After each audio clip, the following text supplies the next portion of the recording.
اس نے حکم دیا کہ نہ صرف حکیموں کو ہلاک کرو بلکہ ان کو بھی جو ابھی تربیت پذیر ہیں، یعنی کہ وہ نہ صرف ڈاکٹروں کو بلکہ نرسنگ سٹاف کو بلکہ طالب علم کو بھی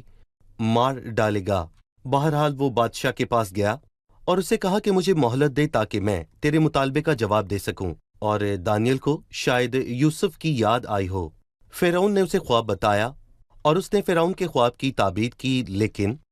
نبوکت نظر اور طاقتور بادشاہ مطالبہ کرتا ہے